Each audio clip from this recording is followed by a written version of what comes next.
absolute, you say why absolute? I'll tell you why it's absolute. Yeah. If you are the only one and you are eternal with no beginning, did anyone bring you into existence? No. So are you in any way, shape or form dependent on your life, on your existence, on someone else or something else? The answer is no.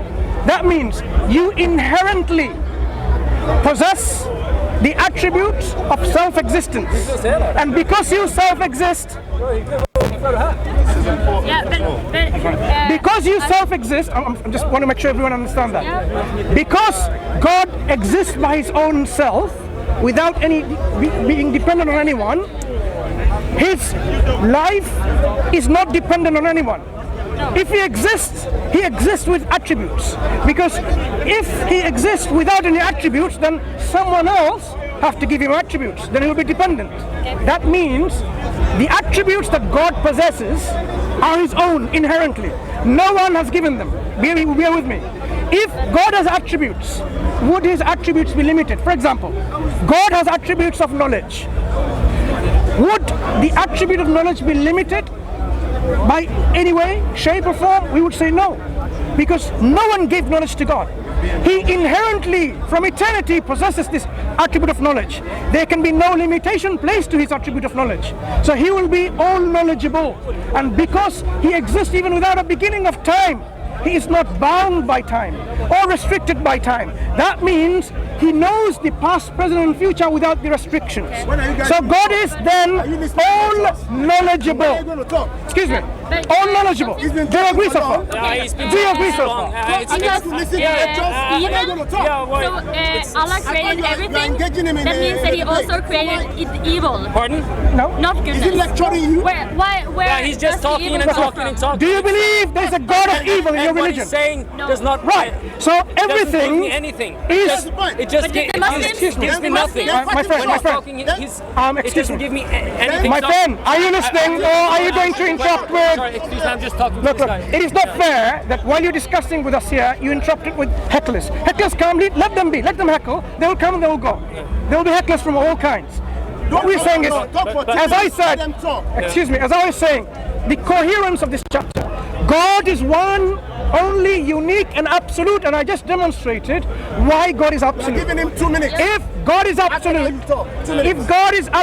don't listen to hecklers. If God is absolute, then seriously, I'm not interested in hearing your lectures. For me. Do you see the problem? No, listen to me. Do you see the problem? It does not make sense. For me, it's what didn't make sense? For me, I want something to be coherent. I want something to be empirical tested, and I want something to be able to live with it. For me, you have not answered the questions that this lady has been trying to ask. What did she ask? Sorry, stop, please. What did she ask me for that question that I wasn't answering? What did she ask, my friend? That I was not. No. You said. Do you remember what she asked? You said. I wasn't answering. No. Why are you listening to the question she asked? Can you repeating my question? No. So basically, excuse me. I'm not interested in hearing you. need to listen to the ladies as well. Listen. Remember what I was doing? You said you want to know and believe in something that is coherent. Did you say that? But that was my question. Sorry. This gentleman, what's your name? My name? Yeah. It's Osman, like the third Osman. caliph. My name is Mansour Osman. Now, did you not want to believe in something which has to be coherent, right? Yes. Thank you. Yeah. And this is precisely what I was doing with a small chapter in the Quran. Look, I'm not saying that the idea of a singularity is not singularity. coherent. Not singularity. The idea of Allah is not coherent itself. Excuse me. I'm saying that it lacks the possibility to be even greater. Relax. If it would have been, for example, triune, which I think is a much better way of thinking. I think that is a much better way. It's a much better way of my friend. I think it makes much more sense. Hoffman, I did not pick a chapter in the Quran which is like 20 pages long. I chose a chapter which was only 4. I'm not interested, like this gentleman said. For me, I want you. If you how do you establish coherence? say something interesting, you have to be logical. I will leave it. I will leave it there. I think I've already established. Let him answer this. My friend, ask him the question. Hoffman. Yeah, Sorry. I want to ask you. Can you answer my question? You can. He wants a question. But can you now? Can you answer her question now? Answer a question. Question now would be really. Are you listening to him or are you discussing with me? I want to listening to you. Thank you. Go ahead. Please respect her. Go ahead. What question am I not answering? Allah, He created everything. Yes. He created everyone's actions. That means the good and the evil. Carry on. I'm not going to say anything. No, come on. No. Answer that. Answer what? Come on. He created good and evil. And evil. Yes is or that no? what Yes. the Quran is Give us telling yes you? or no. Define evil. Yes or no. Evil Yes is or no. not good. Come on. An example. He created things Murder. Brother, excuse me. Can you be patient, right? Thank you. It's important quality to have called patience. No. Right? Thank you. Go Let ahead. this guy speak, man. Because I think you got created things with the capability to do good or evil. brother, the reason why they want other people to join the discussion is because to convolute this matter. One more. Okay, carry on. No. Let him Carry on, brother. Carry on. So basically, there's a creation. Allah created us all. Free will. If you can help me with this, free will. Why should I, brother? They are trying to divert the conversation from one speaker to multiple. No. I am saying. Put forward a little thought, I'm saying, which is that brother. we're creation Listen. capable of things. Look. So The reason hopefully why we we Muslims have a particular understanding that if one of us speak, all of us, we will listen. If I need reminding, remind me. If I need correction, correct me. I'm not right. corrected. Thank you. I'm adding. But other than that, let's have this conversation. The lady asked, evil is the opposite of good. Give me an example. Violence, that's Violence. not good. Okay. You mean that if I No. murder someone, that's good? Slow down. Violence is not necessarily evil. Police does violence. When a person wants to commit a rape, That's not a very good. excuse me, good I'm point. trying to answer your question, and this gentleman, Osman, and the other guy here, I a want to heckler. hear his answer. Fine, but you see how they're interrupting me from answering your question? Would you be kind enough to tell them to listen to my answer? Yeah, he's listening. Thank you. Right. Violence is not necessarily evil. Let me give you examples. Okay. Police often applies violence to stop a grievous crime happening. For example, if a police sees someone with a gun and about to murder all of us here, they might shoot this guy's hand and legs to stop him from firing the gun but not killing him. That is violence. This violence is justified violence. That wasn't evil. Yeah? It's a good act what they have done to stop the mass murder happening. So your understanding of evil needs rechecking. Have God created people born with sicknesses and illnesses? that kill people. Do you want me to answer that? Sure. Have God created people to be born blind? People to be born with abilities? There's this insect which has this own ability to go into people's eyes and eat it from the inside. If you've heard this atheist famous Stephen Fry, there's this insect. Has God created this? He creates everything. Shall I answer? Created an insect which has this main purpose of, like Stephen Fry says, for me that is evil.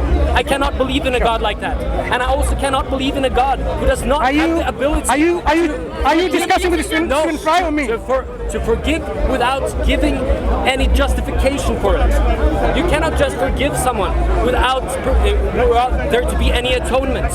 If there's no atonement, it does not make sense. We need the atonement, and that for me is logical, coherent, and it makes much more sense. You asked me a question, and now you're talking about coherence of atonement. That's it. For me, that's important. If you allow me to respond to that, I will show you how that doesn't work out. As the truth. I'm talking as well, and you should also. No, I didn't say look. I didn't say you're not allowed to talk. You should learn how to listen as well. Excuse me. I didn't say you're not allowed to talk. I said you asked me, did God create an insect that goes into the eye and eats their eyes and so on and so forth, as Stephen Fry said, so on and so on and so. Now you expect. Did he? Yes or no? Are you finished? I want some yes or no. Can you give me a now yes I or want to know first of all, are you finished with your question? Because if you haven't finished, I give you time again to finish your question, then I'm going to answer. Can you answer a yes or no on that? No. Is that possible? Can you tell me when you're finished? Okay. Now I'm finished. Thank you. No, you said you're finished and you're still talking. Yeah, I'm finished. Thank you. So no talking now. Okay, now. That was not my question because I wanted a yes or no. That was my last question. A yes or no.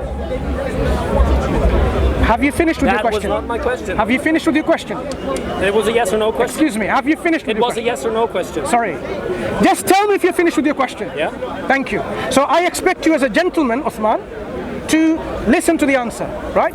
So you asked me, have you heard about that insect that goes into the eye? And no, that wasn't the original question. What was the original question? Remind me. Did Allah created the evil? And I asked you, what do you mean by evil? Yeah, and you defined. And he answered. And did he create that insect? One moment. So then I answered, evil is relative. Did I not say that? Okay, can I say? Okay, so please. Okay, so see what you have to add. Like evil, like for example, according to Islam, like committing homosexual acts. That's an evil sin to be doing. And like all of what is it? Committing adultery. So you're differentiating between what makes evil. We say, look, there is a distinction between sin and other acts. But sin is an act of willful disobedience to God and His will. When you say, did God create evil? I ask you to define evil. And then you somehow realize evil is a relative term. Because police acting on violence is not evil, because you gave example of evil as violence. Then you brought up this example of an insect. Something that, it just comes and eats your eyes. I say, look, God has created us with a purpose. What's the purpose? You see, it's very difficult to answer a question when every moment, yes when about to answer it, you keep on interrupting. So give me 2 minutes at least, right? God created us with a purpose. Now, the purpose is to worship God. Now, He created people with different levels of abilities. And He is utmost just. He is not even to the least unjust to the people He's created. So those who have been created with no eyes at all, let alone the insect comes and eats it, they don't even have an eye. So you're actually excuse saying... me. No. I said 2 minutes. And you can't even stay silent for 2 minutes. Okay, 30 minutes. 30 seconds. Sorry. 4. I know how much is 2 minutes. Yes? That wasn't even 2 minutes. Okay, I can check the clock if you want to. 2 minutes? Stop 2 minutes again. Okay. Thank you. Right. It's getting you 2 minutes. Okay. Why not? Because you interrupted. Okay, 2 minutes from right. So God created people with purpose. All of us have to fulfill our purpose. Some of us may have 2 hands, 2 legs, some of us may not. Doesn't matter what you have got. How God created you, with eyes or without eyes. God will judge us based on the ability that we have given and whether we were able to fulfill it. So if a person is very poor or very rich, it doesn't mean the rich person is going to be able to perform this purpose of his creation or her creation better than the poor person. It may be the opposite. Likewise, a person who is able and a person who is disabled, it doesn't mean the able person will fulfill the purpose more better than a disabled person. It may be the opposite. A disabled person, knowing the disability, still is able to perform the purpose of God that God has created them with, worshiping God alone. So God being... Okay. 1 more minute. The Bible school or college or the seminars that you go to, ask them to train you on patience. And you as well. No, this is my right. I said it rightfully. Excuse me. No, be fair. Are you fair person? Rightfully. When we agreed on 2 minutes, he interjected before it finished. Yeah, so that I means asked him to stop. that means my advice is not an arrogant advice. I'm giving you a good advice. Good advice. Train yourself. Right. So as I said, God is being just, and He's always just. We can fulfill our purposes even having eyes or without having eyes. God will take all of that into account, whether based on this, the ability that we have, whether we are fulfilling the purpose or not. Returning back to your question about God creating evil or good. Now, God creates all our actions, but the intention of us to kill, to rape, to murder, is something that we will be blamed and accountable for, not God, because we are intending it.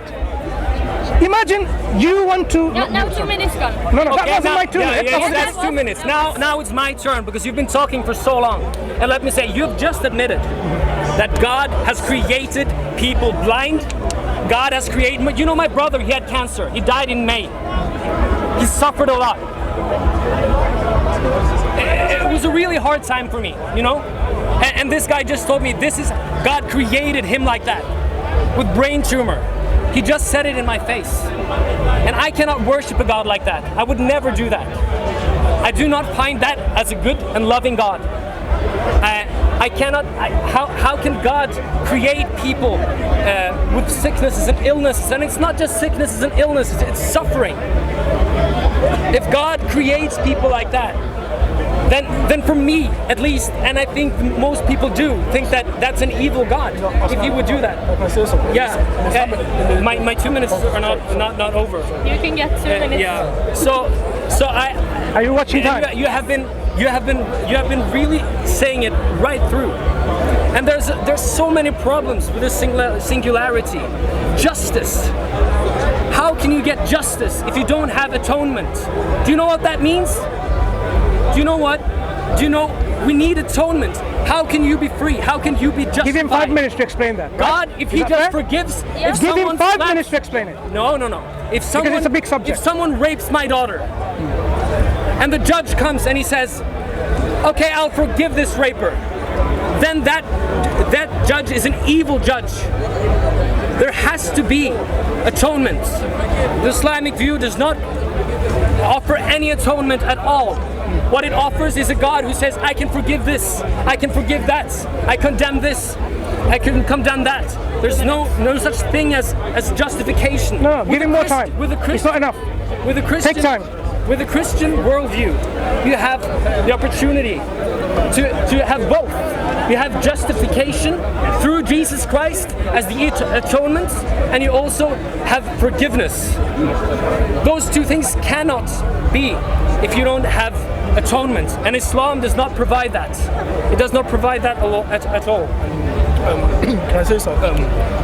They believe that according to the Islamic... No, for Islam, I will explain. For your perspective, you explain. Leave Islam to me to explain. Go ahead. He's not a Christian. I'm not.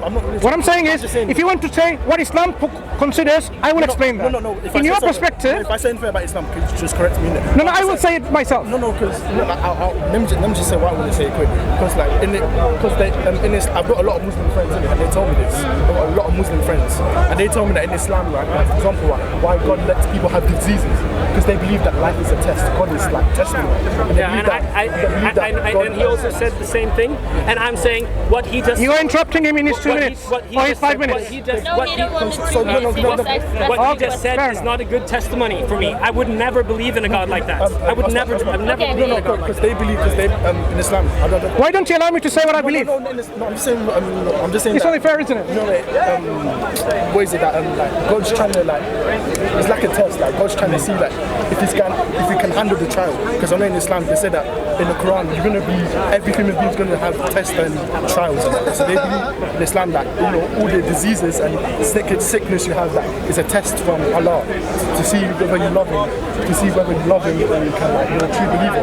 That's right. Okay. Can I ask something? Yeah? First, your Muslims friends, what do they say about eternity? Or what's the meaning? What do you mean? The test? Where is it going? Are they going to meet God, or what's... God's gonna reward you for the way you handle that trial on the day of judgment. Okay. And Allah will reward you. Let me come into this, right? So you talked about how Islam doesn't offer justice and forgiveness. Talking about coherence. To define justice is to give the right where it's due. When Adam and Eve sinned in the Garden of Eden, according to the Bible, you expect them to acknowledge their mistake and ask God for forgiveness. And you expect God to forgive, because it's forgiving. There is no mention of God forgiving Adam and Eve. There's even an animal who had to do the atonement in the first book. No patience. There's even I am not even finished 30 seconds and he's interrupting. Okay. But you cannot say things which are wrong according Excuse to me. Christianity, and then I'm not allowed to. Yeah, you Okay. Yeah. When I said That's not fair. Adam and Eve, Say a lot did of wrong Adam things and about Eve? Islam, and then you're not. Forget allowed the to 2 interrupt minutes me. Yeah. introduction. Okay. Did Adam and Eve ask God to forgive them when they committed eating of the apple of the tree? Pardon? What is? Did Adam and Eve ask God sincerely, humbly, willingly? No. Isn't that what I said? There is no mention of that in the Bible. So I was correct. So let me continue then. But that's not the point. So I am establishing a point. So here, you expect them who are walking in the presence of God to realize their mistake when they committed the mistake. There is no mention of that. There is no mention of God forgiving them. My next point is this. These two individuals committed a willful disobedience of God's command. Do not eat of the tree or whatever, and they fall short. They disobeyed God. I wasn't there. I did not take part in it. So I am in no way responsible for that action. Why do you believe in this original sin and atonement? This is totally unjust. Because to punish me for the sins of my father is totally unjust. I need to be punished for my own action. Ezekiel chapter 18 in the Jewish Bible is a refutation of the whole concept of original sin or forefather sin passing on to the children. It totally dismantles and demolishes this concept that, you know what, if you are a murderer, your son can be punished for that.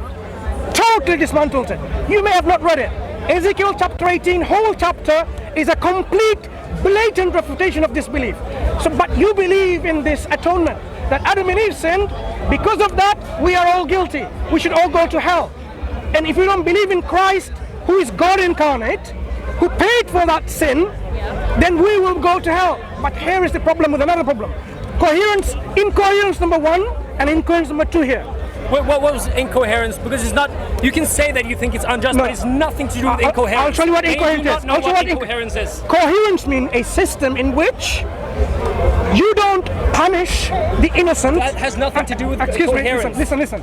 A coherent system of justice is, remember my words, a coherent system of justice is in which within that system the guilty is punished, not the innocent.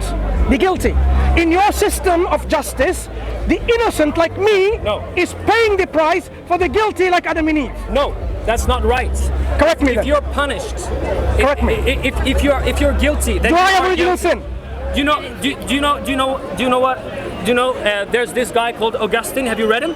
Have you? I've read some. So it's not good enough. Have you reading some is not good enough. I just told you. Have you? Me not because that's what you're trying to tell these people. That's not good enough. You're trying to tell these people about original sin, which is a doctrine. What is it passed on to us? Huh? Is the original sin of Adam on your shoulders? Yeah, and what Augustine says, that you are guilty in your pre-existence by picking the tree in Adam. That's what Augustine says. It's his theory. Did you willfully choose to do that? So that's his answer to that. But that's not the point. Very bad You're answer. saying, very bad answer. Really good answer. No, let me it's tell you. Logical, coherent answer. Let me tell you why That's what it is. incoherent and bad. You need to study. Allow me to. You need to study. No, you made a claim. No. You need to study. I want to show you how incoherent it is. Because coherence, it's about logic. Okay, what is coherence? Logic. What does coherence mean?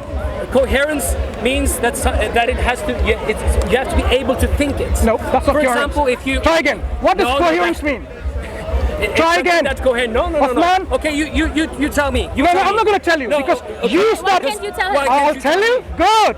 Let's open up Oxford or Cambridge dictionaries of coherence. Yeah. So no one argues against. So you're saying that it's not thinkable. Excuse me, I'm not saying. That's what you're trying coherence to say. has nothing to just. Point of you making any excuse me. with it. Yeah. Coherence is not just about thinkable. So you're saying.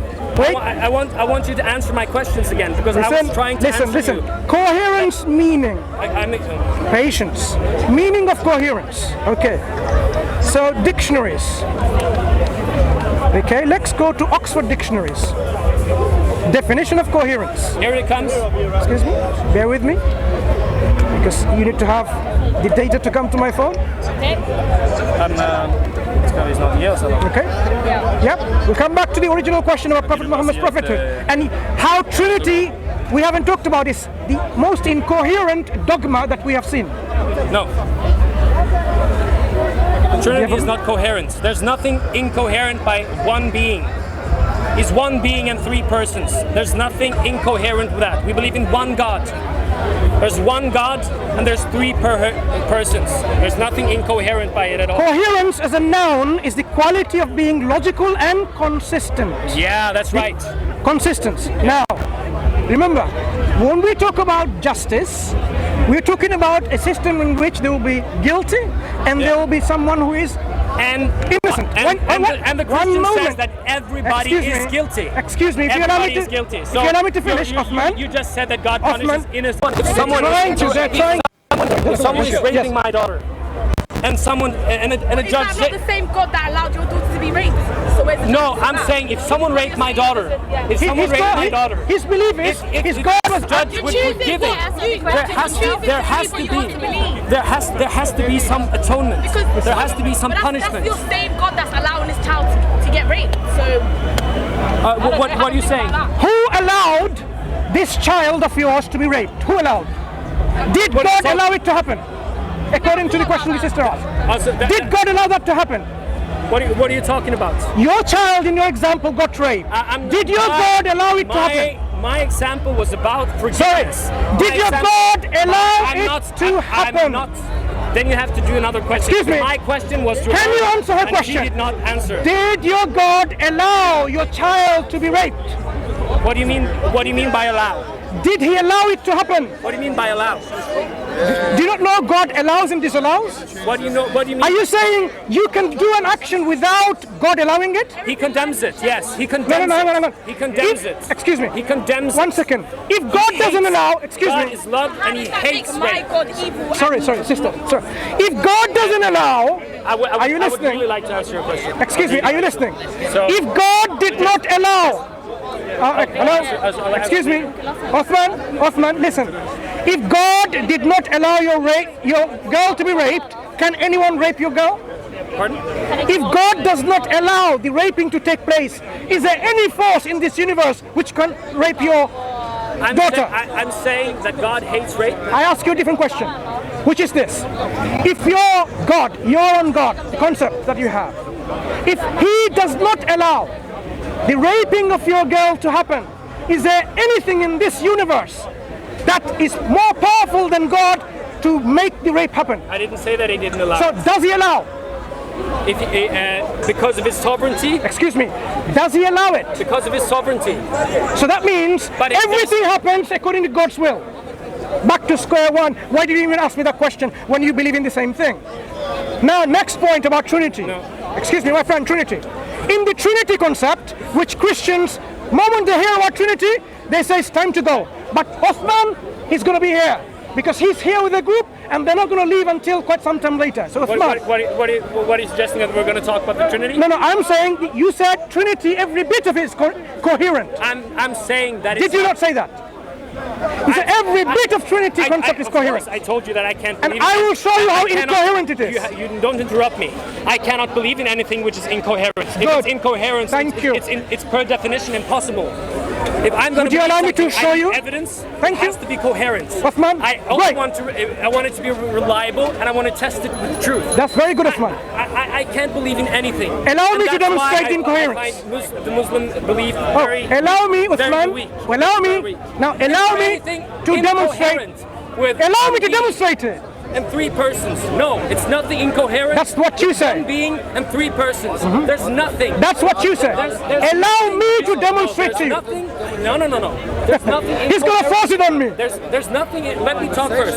You've been talking too much. You've been talking too much. You're talking all the time. Take your time. Talk. I'm asking. Is there anything incoherent? Yes. With one being and three persons? Yes. No, it's not. I said no, so it's onus for me to explain, right? Thank you. Thank you. It's only fair that you listen to me now. Why it's incoherent? The problem with an absolute being who is one being with three persons is this. The Christians like yourself, correct me if I'm wrong in this, I'm explaining.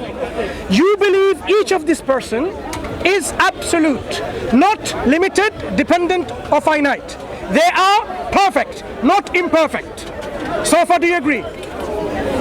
You have to define the word identity. I use the word absolute and perfection. Let me tell you what I mean by absolute and perfection. An absolute being is totally not in any way limited, dependent on anything. Absolute in the attributes and absolute in the perfection, right? It was too many cameras. The camera is good because people can learn from our exchanges. That's the whole idea. Now, listen, Hoffman, are you listening? Now, do you just tell me whether you agree or disagree? If you disagree, I will stop and I will ask you why. Each person within this one being, each person of the Father, person of the Son, and person of the Holy Spirit, they are absolute by themselves and perfect by themselves also.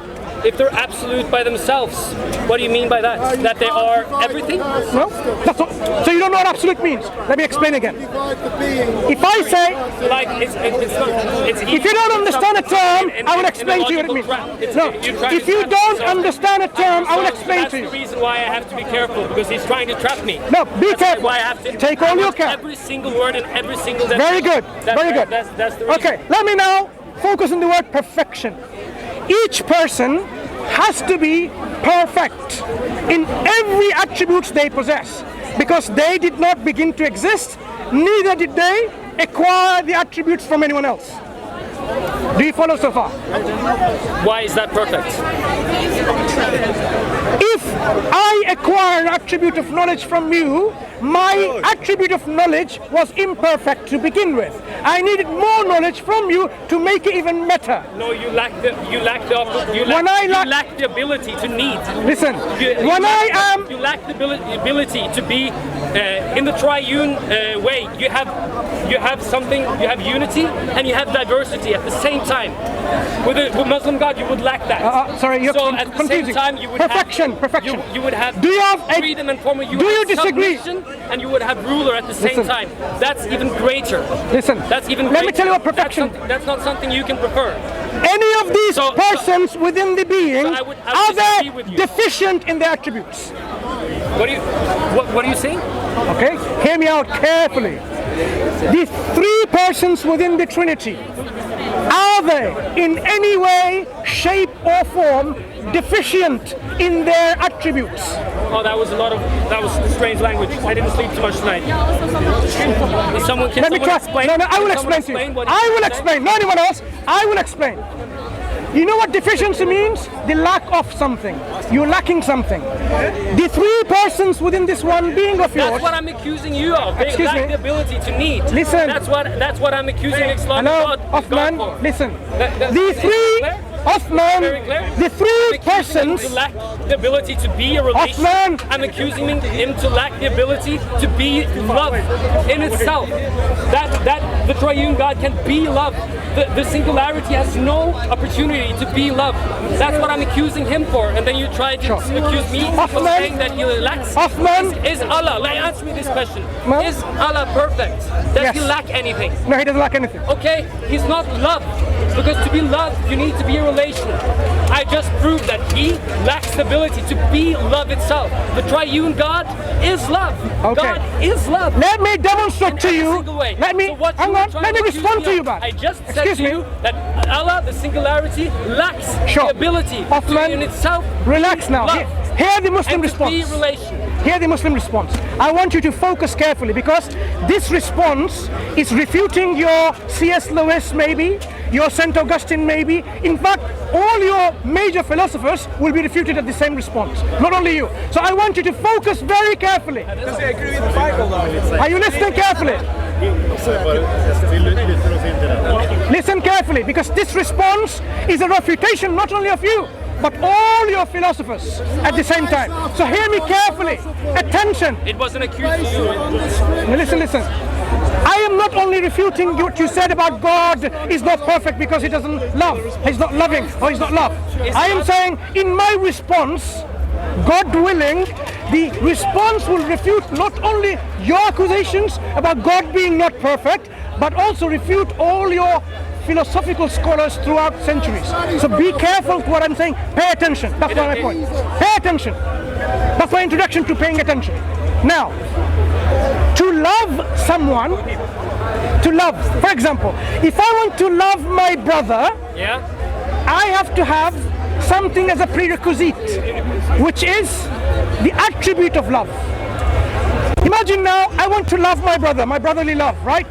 I want to share, let's have a meal, sit down, have a chat, we haven't talked so many years. If I did not possess the attribute of love, would I be able to love my brother? If you didn't have a relation, would you be able to love? Excuse me, I'm not asking you. I'm not asking you. I'm going to rhetorically ask and answer at the same time. To love without a relation. Excuse me. Needs a relation. I want you to pay attention and hear me. I'm not asking you to answer back. I'm rhetorically asking at the same time answering. So hear me out. If I did not possess... No, he's talking. Excuse me. Just let him. So you said that... I know you are his teacher. Carry on. So I said that... You are his teacher, right? No. Oh, you're not? Not at all. Is he your teacher? No. Okay, carry on. No, so... Then I will answer. Okay, so you said something about your brother, presupposing. What did I say? You said that if you had a brother, then... No, he is my brother. How can I love my brother if I did not possess the attribute of love? Talked about the attribute of love. Yep. Then the presupposition below the attribute of love is then the relationship between you and your brother. No. Before God created anything. Stop. Let me respond now because you misunderstood. Excuse me. Both misunderstood. The attribute of love does not make sense. Othman. If you do not have Relax. Let me respond. Yeah, you can love yourself. Excuse me. But then you only have one component of love. Subhanallah. You love yourself. Why is it that you are not willing to hear the response? You response? only need the ability to love someone else. Listen. And also to love a group. Othman. That's why you need minimum 3 components to be true. Relax. If God did not possess the attributes, if God did not possess the attribute of creator, being a creator, can he create anything? If God did not possess the attribute of forgiveness, can he forgive anything? If God did not possess the attribute of mercy, can he show mercy to anyone? The answer... No, don't interrupt. I'm answering. So what I'm saying is... The attribute is not enough. Listen. We're talking about the nature You know what? of love. Listen. I am saying the problem in your Christian theology is this. Hear me out. Patiently. To show an expression of the attributes of God. Like, for example, his knowledge, his love, his mercy, his act of creating. If God did not possess the attributes in the first place, he wasn't able to express them. Like, for example... Is it a thought? What is the attribute? He doesn't have any ontological substance. Allow me to finish. You'll learn something today. So, if God did not... Listen, imagine now you have a God. You're talking very much, and I'm talking very little. Listen, I'm explaining to you something that you need to understand, which you're not understing, and helping me, because you are interrupting. But I think listen, if God did not possess the attribute of love to begin with, do you understand what I'm saying? Did you understand what I said? The attribute of love, does that have any ontological substance? Ontological, teleological, listen. God has certain attributes. Do you agree? What do you mean? Yes, he has attributes? Good. The attributes that God possesses, if he didn't have them, like for example, the attribute of love. If God did not have the attribute of love to begin with, can he express his love to someone if he didn't have it in the first place? I see where you're going, yeah? Can he express it if he didn't have it? I see where you're going. Answer the question. I see where you're trying to go. Answer it. The answer is no, he cannot. So if God doesn't have the attribute of love, he cannot express it to the Son, and you cannot have the Holy Spirit to witness it. Why? Because the prerequisite is not the Son to exist or the Holy Spirit to somehow witness. The prerequisite is the attributes to be there present within God. So we establish one thing. Let me finish. Let me finish. Don't interrupt. So what we establish... No, not 20 seconds. It's important for you to understand. It's important to realize that this is beginning. You have to have... You can't be talking all the time. What you're saying, before God created anything, was he a creator?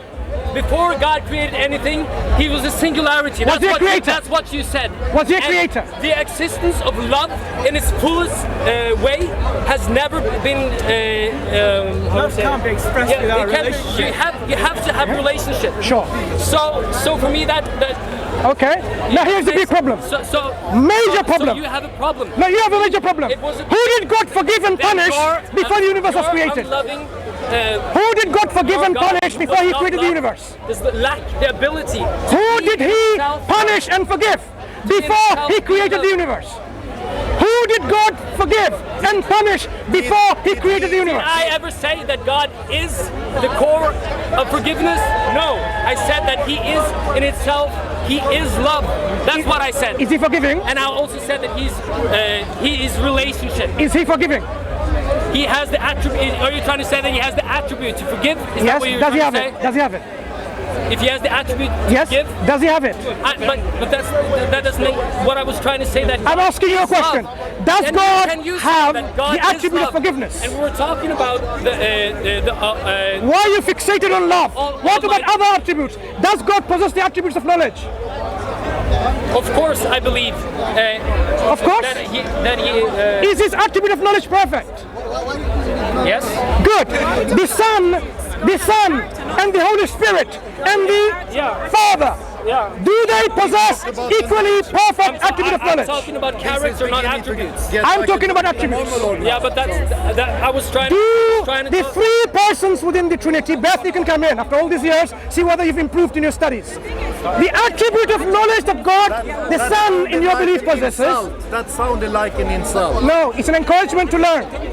If you haven't learned enough, you learn again. It seems as if you are the only one who Let me knows ask you this question because he's been taken away now. Do the Son and the Father and the Holy Spirit possess the attributes of knowledge equally perfectly? According to Christian theology, they are love. I ask you that. Knowledge. No, according to Islamic tradition. I'm asking you about knowledge. Are you able to answer the question about knowledge or you are not? It's about the character. Are you able to answer a question about knowledge or you are not? It's about relationship. Thank it's you. About the nature. The It's knowledge of about God, character. the knowledge. Does the Son possess the same perfect knowledge as the Father and the Holy Spirit? You can all answer. Nature, obviously. Yes.